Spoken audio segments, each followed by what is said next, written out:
مزید تفصیلات دیے گئے واسطہ کوئٹہ جاگیر بلال فیروز ہمراہ داری کریں گے۔ جی بلال، تفصیلات سے آگاہ کیجیے گا۔ جی بالکل، آج F I A crime unit نے جو ہے بخاری سینٹر میں چھاپہ مارا ہے، جہاں پر حوالہ ہنڈی اور جو ہے منی لانڈرنگ کے کاروبار میں کچھ لوگ ملوث تھے، جسے اور اس چھاپے کے دوران جو ہے 1 کروڑ روپے کی جو ہے مالیت کی کرنسی برآمد ہوئی ہے، جس میں غیر ملکی کرنسی بھی شامل ہے، جس کے بعد جو ہے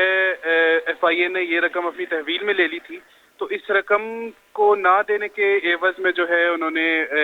بخاری سینٹر کے جو دکاندار تھے، مرکزی دکاندار، انہوں نے احتجاج شروع کر دیے اور دکانوں کے باہر جو احتجاج شروع کر دیے اور مشتعل ہو گئے، جس کے نتیجے میں انہوں نے جو ایف آئی کی گاڑیوں کو بھی نقصان پہنچایا،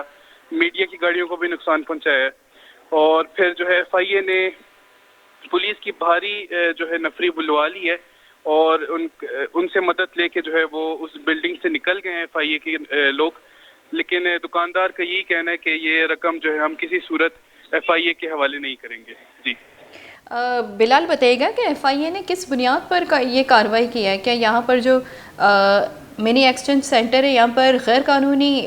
جو اسمگلنگ ہوتی ہے وہ کی جاتی ہے، اور اسمگلنگ کہاں کی جاتی ہے؟ جی بالکل، جو پراپر طریقہ ہے فورین کرنسی ملک میں لانے کا اور بھیجنے کا، وہ بینکس کے ذریعے ہوتا ہے، لیکن یہاں پر بخاری سینٹر کے اندر کچھ دکاندار ہیں جو کہ غلط طریقے سے اور بغیر ٹیکس پے کیے جو ہے غیر ملکی کرنسی جو ہے وہ لاتے یہاں کوئٹہ میں، اور اس کے بعد جو ہے یہ پورے شہر میں سرکولیٹ کیا جاتا ہے۔ تو اسی بنیاد پر جو ہے ایف آئی اے نے ان کے اوپر چھاپہ مارا تھا، جس کے نتیجے میں 1 کروڑ روپے کی کرنسی برآمد بھی کی گئی ہے۔ بہت شکریہ بلال فیروز تفصیلات دینے کے لیے۔